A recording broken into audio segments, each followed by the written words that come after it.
Hi guys, Louis Dangle here from WrestleTalk.com, and I'm joined by former Divas champion, former Women's champion, and most importantly, of course, I was about to say former, current Quizzlemania champion, Melina.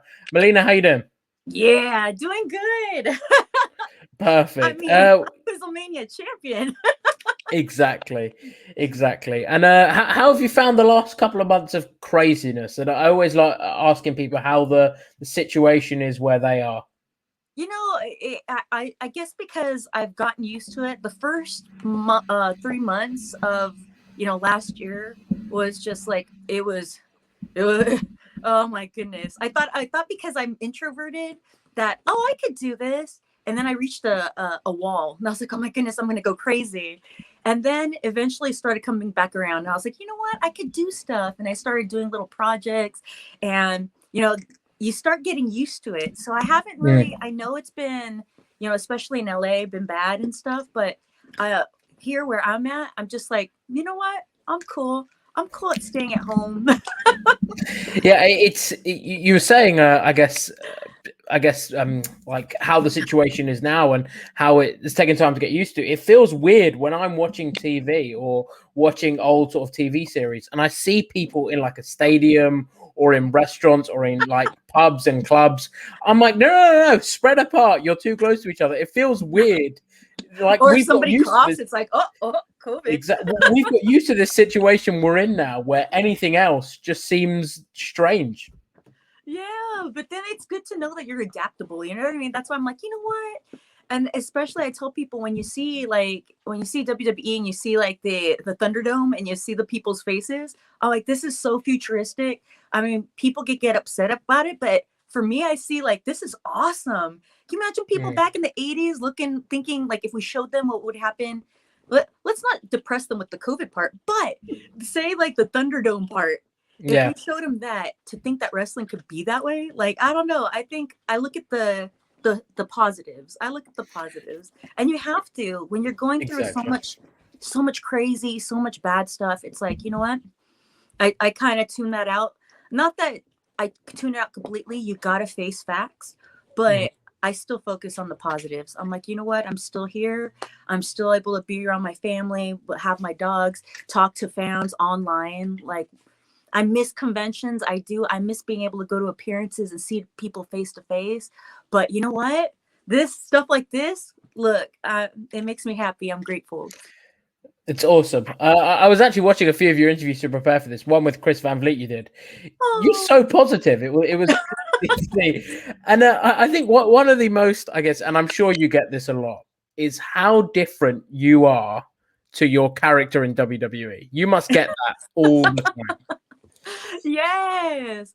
And then sometimes I feel bad. Like, okay, some parts, it's like, oh, thank goodness, because man, people are mean. Like they believe that I'm that Yeah. character. I'm like, no, what? So people will judge like in the beginning you couldn't make friends because people thought that that's who you were, but then there are times when people they see who I am and I'm like, oh good, like I'm glad, I just want to hug people, you have no idea. But then there are times where I disappoint people and they're like, well, I wish you would just like scream at me or slap me. I was like, I don't think I could slap you. I've had people ask to slap them and I'm like, no. That's a No. strange thing to ask. That's a very strange thing to ask. Must be said. You mentioned earlier the Thunderdome, I guess, and WWE and sort of what they've been doing at the moment. You were at Raw Legends Night at the beginning of the year. How was that being involved with that, and I guess seeing how these sort of COVID shows are put together? Oh, it was amazing. Like it's kind of I went through the back and I love to see stuff. Like I love to walk around and just look at everything. I'm like, how have things changed? How are they the same? And it's like some of the stuff are the same, like running to do your pre-tape, making sure you're ready. It's a little bit still stressed because it's still live. But then you go into the Thunderdome and just to look at it, it's like this big, huge space. And then all you see is screens. I'm like, this is pretty awesome. Like Hmm. I know I could imagine you miss hearing the live, crowd because you feed off of their energy. But then at the same time, I guess the way I practiced was you learn to perform the way you're going to, like, your training, your basic, like whatever you train, you act as if it's live. You act Yeah. as if it's this is what you're it's big time. It's the show. So you get used to always being on every time, even if it's just practicing. So in my mind, I see a challenge. Of course, I'm going to miss the live crowd. Of course, I'm going to miss certain things. But you know what? This is another challenge, and I'm up for it. And that's the way I see it.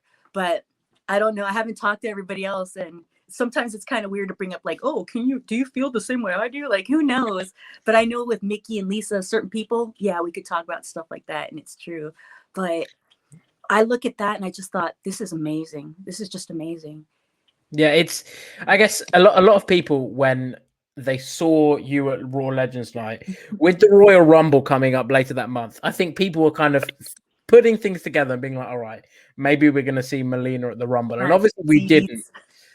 But it was that ever, I guess, something that was discussed or thrown about, or and is that, if not, is that something that you want to? Because I know you were involved in some awesome, like the first ever women's I Quit match, Force Count Anywhere matches. So is being involved in a Royal Rumble something that you want to? I can see the dog there, and I'm struggling not to get distracted. It's like, I But want my camera time. is that something that you want to check off your, I guess, bucket list? Being involved in a women's Rumble. Of course, of course. Oh, like the Rumble? Of course. You have no idea.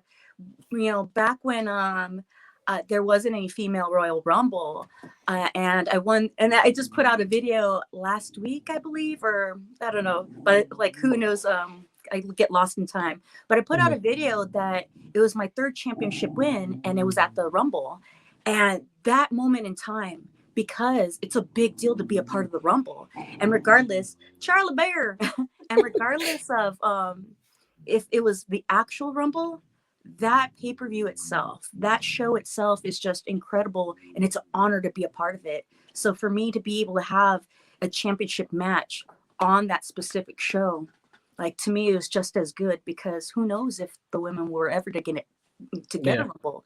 And now to see it, it's like, of course you want to be a part of it. But at the same time, I would love to go back. I would love to, like, at the Legends, you never know. People talk, and it's like you don't know if they're giving you lip service. You don't know if they're really considering stuff. You never know. But you go out there and you think, hey, if I interact with this person and that's what they had me do, are they considering me coming back as a manager? Are they considering me coming back as this? And even if it doesn't, it's still, you I am grateful to even just do little bits and pieces. You could always wish for more, but my track record, like everything I've accomplished, even if people don't ever acknowledge anything I've done, it's still an honor for me. It'll always be an honor to me. Yeah, and I mentioned the women's I Quit match. How was that being involved in the first one with Beth Phoenix? That must have been, I guess, showing the faith that they had in you girls, when at the time that wasn't sort of thing that I know newer fans will be sort of thinking, all right, like women in I Quit match, stuff like that, they're kind of treated equally now. But when you were, I guess, with WWE, that wasn't a thing. That women and men were like, well, the women were not given the same opportunities that the men were. So how was it being involved in the first ever women's I Quit match? No, that was amazing and an honor. Such an honor. I'm going to say that all the time, but it really was, because it, you can't, well, of course you can't understand. I say you can't, but you can. It To be able to be told that, here, have the first, you know what I mean? It's just, Yeah. that means they believed in you, that you are capable of doing this. And I'm thankful and I'm appreciative of those moments that I was able to have. It was very hard because I haven't really been established as a baby face yet. So it's like, even though I'm supposed to be a baby face and I'm doing my turn, I've been such a heel for so long, and people hated me through and through. Like, who's other than Vicky Guerrero, who was more hated than I was? Like, so it's like nobody wanted to believe, like, hate me, like love me. You know what I mean? Like, they wanted to see me as a heel still, and it was a hard, thing to do, to try to get people behind me in that moment of time. But the beauty of the way social media and the way like everything works now is that now people could look back and appreciate it for what it was, even though they can't appreciate it. They didn't appreciate it as much back then, Yeah. but I love that match so much for the fact that I got people with me. I did what probably they didn't think I could do, and I turned it around because I knew nobody knew about my flexibility. They knew I could do the splits, but they didn't know about my back. And I remember when I was younger, I watched a match with Bull Nakano. Am I saying it right? I always say her I name. think so. I butcher I think everybody's name all the time. And Alondra Blaze, and the hold that Bull put on her, like I was just like, oh, I remember it to that day, and I thought that's the moment I want. Except like that's perfect to have a finish because of my flexibility. I always thought like, you know what, I'm glad that they're having me do this because we didn't know what they wanted of us. And when I said, hey, can you do this to me? And I thought it was going to be the Bull Nakano pose or that submission, but since we couldn't remember how it went, and Beth's like, no, that's not my thing. This is my established move. I was like, okay, then let's figure something out. And it was worth it. It was so worth it for that finish. Like, it was so worth it that to be able to create something like that, to create a moment like that, and to be able to hear people say when they saw me start to tear up that they started tearing up. That's the reason. That's the moment, the kind of moment I wanted to have in wrestling. And I guess another of your iconic matches was your one with Michelle McCool from Night of Champions, where I guess because of what's come out later, that I guess you guys, for those that don't know, were slightly, well, reportedly anyway, I guess told off for maybe doing too much and putting on a match that was perhaps better than WWE wanted, which is a strange thing to say. So can you take us back to that and what sort of went on after that match and your feelings? Because it was a great match. So surely when you walk into the back, you're expecting everyone to be quite happy with the, I guess, product that you put on. I don't know. It's kind of like sometimes women don't. We don't really get feedback sometimes. Sometimes we do, sometimes we don't. And in that moment of time, I didn't feel like I didn't get yelled at. They just kind of told us, okay, look, this is, what if something happened? Da, da, da, da. They were concerned and they were shocked that we were going to do stuff like that because they didn't know. But we knew that we weren't going to say anything because it's better to ask forgiveness than to ask permission. Yeah. So it was an amazing thing because we both knew that this is what we worked so hard, and we had this vision and the dream, and we wanted to create it. And if there's ever going to be a moment, let's do it now. So to be able to work with somebody who feels the same way, has the same goals, and is willing to meet you on the same plane of like, hey, I'm going to bump my ass off for you, and they're going to do the same for me, and we're just going to like kill it. Because sometimes you meet people and you work with people and it's just hard to work with them because they don't want to look weak or they want to be superior. And it's like, no, this is a dance. Like, this is a dance. We got to tell a story. And when you have people like that, like Michelle, like Beth, like Mickey, like Natty, like Gail, like the people, I was very, very lucky that we were all on the same page. And whenever we got together, we're like, you know what, let's make magic happen. Let's do this. Yeah, I guess. And I was proud of that match. Of course I was proud of that match. It was awesome. It was awesome. I guess when you spoke about at the time women not potentially getting feedback for their matches, or you, as you said, being easier to ask for forgiveness than ask for permission beforehand, is part of you that is there any part of you that wishes, I guess, you were born 5-10 years later, or were still with WWE at the time of like the women's evolution and things like that, so you could have, I guess, been given more opportunities, been in things like the Royal Rumble, Money in the Bank, and opportunities like that I guess weren't afforded to you when you were with the company? In a way, yes, but at the same time, I'm not a person who does the would have, could have, should have. You know what I mean? Spending my life thinking like, I should have gotten this. This should have been like, it should have gone like that. No.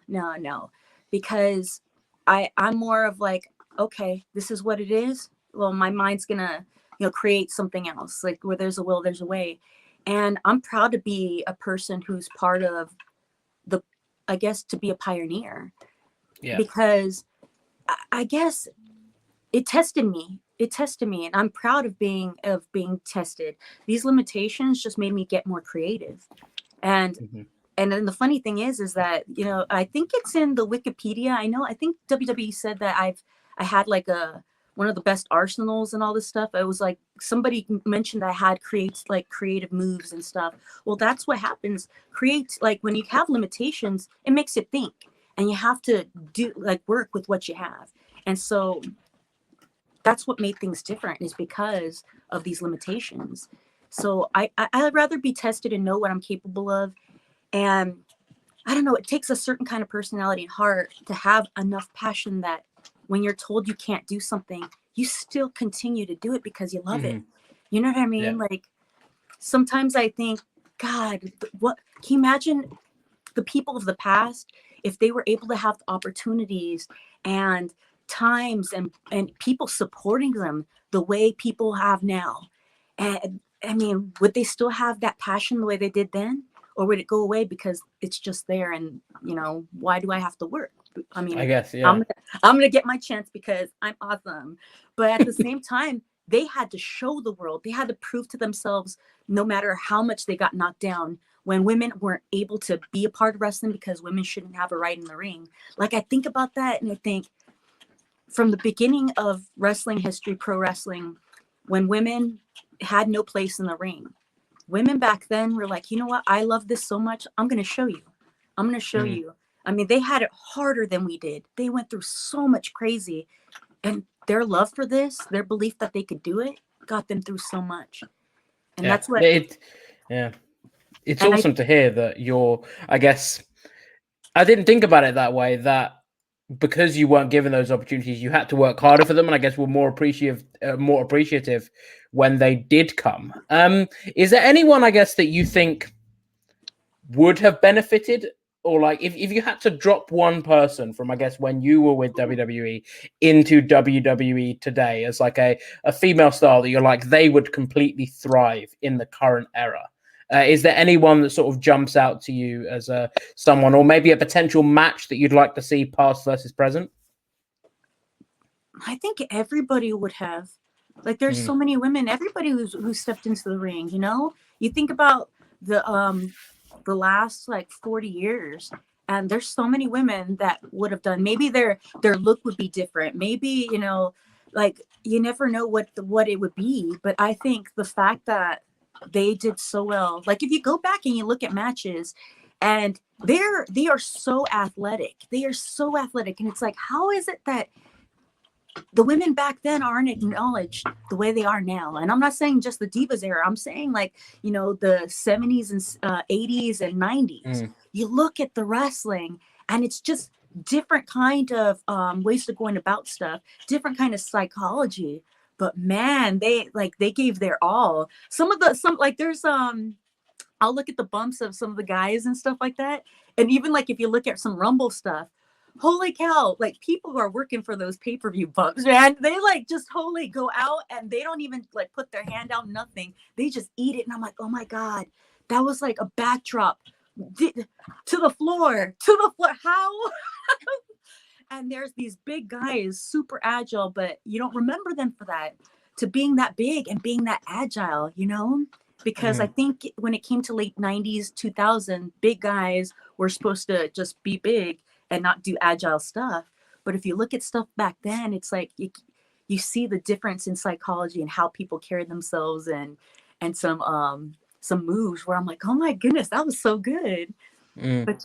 But I'm the type of person that I like to watch stuff from the past. I like history. I like to learn about the past because it makes you appreciate the present and things that, and not repeat the past. But then at the same time, there's so many things from the past that's like it should be carried on through the future and make you realize how to appreciate and give back for the people to come. Like if it was my kids, if it was anybody I train or anything, I want them to learn from history and also understand that this history is what gave you what you have today, and it gives you some kind of like, it gives you heart, it gives you value, and makes you proud of what you're a part of, because you're a person who's, you know, helping create skyrise of beauty. You know, you're Hmm. putting a block in the wall, or yeah, a brick in the wall. You're putting a Brick brick of in the the. wall of this Mhm. beautiful art that what we've established.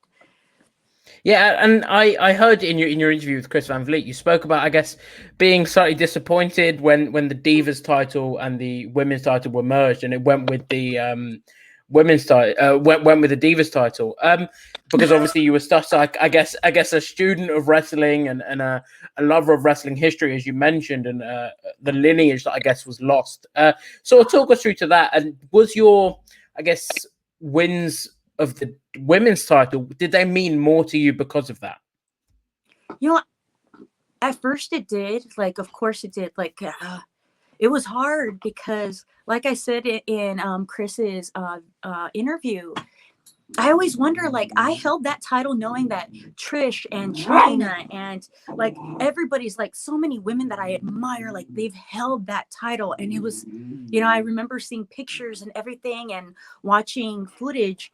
And it's like, wow, I could see it in my head that they've touched that same title and held it. And I'm a part of it now. Reina, I'm so sorry. It's completely all right. They know when the camera's on there. I'm like, oh my goodness. If it wasn't 9:30 my time, my dog would also be barking, going crazy. Um, but yeah, it's But completely fine. oh my goodness, I love this. But thank you for being awesome about it. But regarding the title, sorry. It's all right. I was upset because it's like, how are we gonna totally like it's like, are we just brushing it under the rug? How we, to me, Hmm. it's like we're always acknowledging all the great women who held this by getting rid of it. And at first when they had the Divas title, I was anti it because it just didn't make any sense. And this is what we're fighting for. This is this right here. Mm. But then when we got told that you have to give it credibility, and the reactions that I got, even just going through the airports, like, it's so crazy. People who didn't know wrestling would see that title and they're like, oh, this is awesome. It got more attention than Oh, the women's championship. And I thought, it made me realize, you know what? Yeah, I mean, it's bringing in people who didn't know about wrestling, doesn't follow it, but it grabbed their attention. And this is what we want for our company. So it made me start changing my perception of it. And it made me get on board, like, you know what, they're right, I have to give this, because you never know, it all starts somewhere. Just like the women's championship, it started somewhere. And if this is the title that they want to put up, well, I'm going to give it credibility. And I did everything that I could when I had it to give it a credibility, to make it mm. mean something. And then when that went away, I was like, what the hell are we all doing? I was like, all Yeah. that work. I mean, it must have been nice though to. I guess I don't know how much of the current sort of wrestling product you watch, but it must have been nice when WWE started calling the women like superstars or women's wrestlers as opposed to divas. That must have been a No, I nice love thing. being called a diva because it's attitude, which is what my character was. It had Mm. Melina had attitude, and yeah, I'm a diva. Like, it's Fair something enough. special. But it's like, but then to get like to go crazy, like, it's not like they're calling us cupcake or something like that. You know what I mean? It's like Yeah. not a put down. If you want to be Mm. a singer, like a you know a professional singer who's on top. Oh, you want to be called a diva. You know what I mean? Yeah. No matter, and I tell people, why is everybody like griping on that? It doesn't change the work. No matter what you call me, I still will perform. That character will still perform to the best of her ability, or the best of Yeah. my ability. I'm sorry if I keep doing it in That's third all right. person, but I will still give it my all no matter what you call me. So that wasn't even an issue. Like, it didn't. I don't feel like people lost respect because of the name, Mm-hmm. but I think what for me what happened was when people lost the like Trish and Lita, and like, their favorite people left. That means no matter what, they're so angry. There was a backlash because no one's going to compare to them. And that's why it was like, whoever's on the roster, we're so anti it. And because if you think about it, there was so many great women who can wrestle that were a part of Mm-hmm. the Divas era. But why is it that everybody wants to pretend that they never existed? Yeah. I guess it's because they weren't given, on the whole, the same opportunities in terms of, well, that's how I saw it anyways. And I guess it wasn't a lot of the time. I've seen some stuff today. I'm like, oh, you guys still get the same time limit as us. I was like, Yeah. wait, nothing's changed Um, really. no, on Raw last night, they were the women's tag match wasn't given a lot of time. To be fair, it really wasn't. I guess something I wanted to bring up, something really cool that I found out. Bret Hart said you're one of the, I think he said one of the best wrestlers during that current time when he said it. That must be absolutely incredible to hear from someone that many people sort of, I guess, have labeled one of the greatest of all time. Having him call you one of the best wrestlers must have been absolutely incredible when you heard that. Yeah. Oh, without question. I do admit, like, because of that, I wanted to be. I wish I could have been a part of stuff like they are today, like say with the Rumble and Elimination Chamber. I wish I could have done stuff like that because Mm-hmm. when he said that, there was nothing I wanted more than to be that, to be, Mm-hmm. you know what I mean, to do more so I could be worthy of that. But I know I'm so lucky. I'm so lucky. No matter how people could hate me and not see what I was able to do and my contributions, and it's okay, you know what I mean? Sometimes in life, that's what happens. You could put in a bunch of work and you don't get credit for it. And you do it because you love it, not because you're going to get credit, not because you're going to get famous or money or this. You do it because you love it. And I'm proud of that. I'm proud of that. And if other people in the future, you know, the next generation could benefit, then that's what I want. But I will be fine. I don't need a Hall of Fame. I don't need, you know, more titles. The fact that Bret Hart said that, the like people that I respect and admired have complimented my work and they see what I'm trying to like what was creating. I'm I'm good. My heart's fulfilled. You know, I accomplished.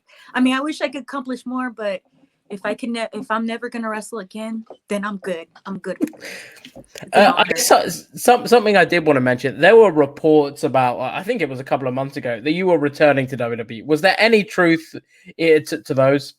It was talks of it saying of is it possible and all that stuff. So that's the thing I was trying to like. Everybody made such a big deal about it, and then Melina said, and I was like, okay, why does it have to get twisted yet again that it's like a negative thing? Okay, so my gripe is because I've always been a part of dirt sheets, and dirt sheets always say the worst about me all the time, and it's like, okay, I get it, it's the Melina character, but after like 15 years, it gets old. It's like I'm an old lady now. Why are we still like, why do people believe in rumors when if you see it, if you actually like go through what my the people I'm friends with, how I am outside, you know, if you connect the dots, you could see that those rumors are false, you know? Mm. And it bugs me that especially like the younger generation, you know, don't get manipulated by people trying to make money off of you and trying to get clicks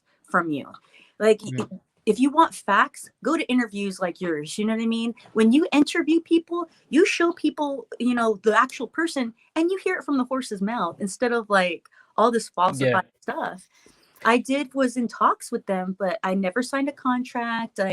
There was nothing, you know, going on. It was just like, hey, would you be open? I'm like, hell yeah. Well, it turned out like I have a bad knee and I can't wrestle. So Okay. if who knows if you know, if I didn't have a bad knee, if they would have signed me, or you never know that if I had a good knee, they wanted to see if I was open to it, but I'd probably still not get signed, you know. That's just the way wrestling is. Yeah, Yeah. it's never a guarantee, and they No. always want to know if you're open. I guess were there any ideas discussed in those talks about whether, because I think there were some rumors that it again rumors that it would have been something in NXT or something on the main roster. Was there any talks, or was it very much just like, hey, would you be open to coming back? It's be open to coming back. But you hear Yeah. like from everybody, it's so funny because each person you talk to when it comes to like um anybody backstage, everybody's heard something different. And I'm like, well, you know, the fact if this is actually true, because really going off of the dirt sheets, and none of it's true. I think like, well, who knows what everybody hears backstage is probably, it's probably not true either. But if there was that many storylines and if it was that many storylines and curiosity, then it's cool that they consider me for any of the things that I've heard. I'm like, you know what, whatever it is, I would love to do it. I would love to do it. This is Yeah, and my passion. yeah, it would be great to see you back. And again, I think you mentioned the Hall of Fame there, and not being, I guess you not feeling that is something that you would have to be included in because you already feel sort of content with what's happened in wrestling. But that must be something that, I guess, if it's not something you're expecting or hoping for, that must be something you do want to, I guess, be included in. Because I think you've had a Hall of Fame worthy career. I think a lot of fans would probably agree with that. So are you, I guess, not expecting it, but is that something you do want to see happen one day? Well, of course, like it's like every wrestler, you know, they want to be on the grandest stage for them all. You know what I mean? Everybody wants a championship. Everybody wants to be a part of the Hall of Fame. That's something you of course you strive to, you work hard to reach the ultimate goal. But the thing is that I've watched people who, you know, they work so hard and they're really great wrestlers, but some people don't ever get a contract, and there's nothing wrong with them. They're amazing, but sometimes luck doesn't, you don't get a contract. And then sometimes you see people bust their ass, and sometimes they don't get a championship, you know, they don't get the heavyweight championship. You see things where it's like, you know what, hardworking talented people don't always get that, you know, that happy ending that they want. And it's okay. That doesn't mean it's something that's wrong with them. It doesn't mean that they didn't put in the effort. That doesn't mean that they're not worth it. It's a psychological thing you have to go through in wrestling, where you could work hard, but you don't always get rewarded. And for me, I'm not doing it. And I learned that I'm not doing this to get recognition. Like, that's nice. Of course it's nice. You know, we feed off of the pop. We want to know we did well. But if I get it, then it will be a dream. Like, it would be like a dream. But if I don't, I'm not going to stop my life. I'm not going to stop my life, and I'm not going to be depressed. I'm going to be thankful for every fan that I talk to. I'm going to be thankful for every life I've touched, you know, that made that person smile. I'm happy. I'm content. But of course, like, if it does happen, you know, I will be bawling. I would cry. I'd be like, oh my God. Like, this is like, sometimes we all in life need that win. You know what I mean? Like, God, like, what are, like, especially in wrestling, there's so much crazy in wrestling where it's like, and if it happens, that would be a dream. Just like going back at Legends, you know, sometimes, like, I didn't think I'd ever go back, that I would ever get called back, but they did. And that felt good. I'm happy with that. I'm happy. It must be, I guess, nice to see some of the women that you were, I guess, involved with in wrestling inducted into the Hall of Fame. Now, was there, if you got to choose, I guess, the person that, if you eventually go in, would induct you, who would you think, who would you want it to be? Would it be, I guess, someone that you were potentially close with outside of the ring and sort of backstage that, but you feel sort of is quite, it would be nice to induct you, or someone that I guess you shared iconic moments with, like a Michelle McCool or a Beth Phoenix, or someone that you got to, I guess, have the iconic moments with in the ring? There's different variations, because I would imagine, like, if I know this wouldn't be possible, but if it was, I would want my brother to, but I know that's not a possibility. But I think of Mickey and Jillian because I was in OVW and started with them.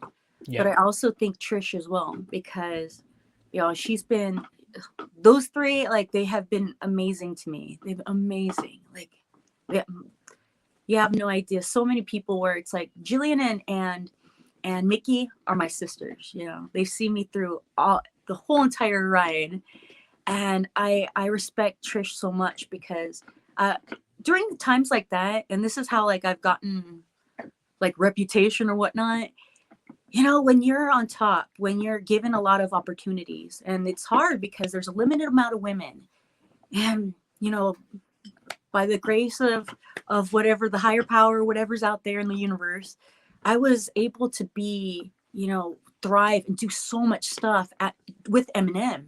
And that scared a lot of people and made a lot of people either angry or jealous, or, because they wished it was them.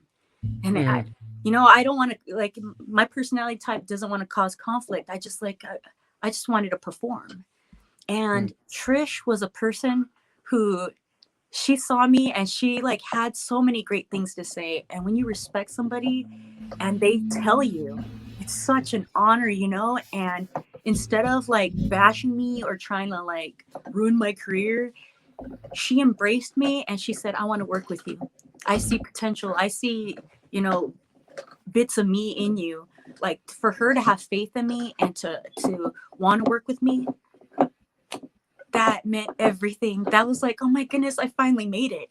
And so to have her say something, that'd be nice too. Like, whoever they choose, if it were to happen, I know, like, I have a lot of great people in my life, and I know I'm gonna cry no matter what. Awesome. I guess before we wrap up, and I'll let you get on with your day because you've been so generous with your time. I wanted to ask about Eminem, which you mentioned briefly there. How was it being involved with those two? And I guess it was so good for you in terms of establishing your heel character and putting over you as the heel. How you must look back on your time as part of that group with such fond memories. Oh, it was beautiful. It was so much fun. Like, you never know what's gonna happen when you finally get called up to wrestling, like, to the big, like, for Raw or SmackDown. Like, you go through OVW and you wonder, like, okay, what's gonna happen? How are they gonna bring me up? And you never know what storyline it's gonna be and where it's gonna go. But we were so lucky. We got brought up, and then all of a sudden we won the titles, and oh my goodness, like, that is unheard of, and that as a group we were amazing. That was my family, and I am so lucky to have had them and to be able to work like a storyline with Eddie Guerrero and Rey Mysterio. It was just so beautiful that I learned so much. Like, I am thankful for that time as a manager, because especially working with Joey, like, Joey, if anybody out there ever has had classes with him, has ever had like advice from him, I hope you listen to him, because he is a well of knowledge. He's just amazing. And he taught me so much. Just by watching him, working with him, and then listening to him. Like, I learned a lot from him, and that's why, like, Eminem, to be able to do the things I did, to learn what I did in those moments, like, it was a great time. And I have to talk about the infamous match where Joey Mercury completely off. It was absolutely awful. But you weren't at ringside for that, were you? No. Like, they told me that I wasn't allowed out there because it's dangerous. I looked at them like, you're kidding me. Like, dangerous? What, you don't think I could handle myself out there? That I'd be stupid enough to like stay right near a ladder and not notice it's gonna fall on me? Like, I was offended. And then when I saw that, I was like, they were right. And then my eyes just started crying, because you sometimes you see moments like that and you're like, okay, like, people sometimes come out fine and it's like, oh my goodness, that looked like it hurt. But then I started seeing the blood gush, cried. When they brought him back in a gurney, I was like, oh God, are you okay? I wanted to go in the ambulance with them, but they're like, no, you have to stay here. And I was like, oh, and John's still out there. It's crazy. Absolutely crazy. Melina, thank you so much for doing this interview. You've been so generous with your time, as you were on Quizzlemania as well. Before I let you go, can you sort of give us the plugs of anything you're working on, any products you want to sort of get people's attention to, and where people can find you on social media? People could find me usually on anything Real Melina, at Real Melina, but you could always go to realmelina.com, and that'll have all the links to any one of my sites or any social media. Awesome. Thank you so much. And hopefully we can catch up soon. Yes. Send me love to everybody.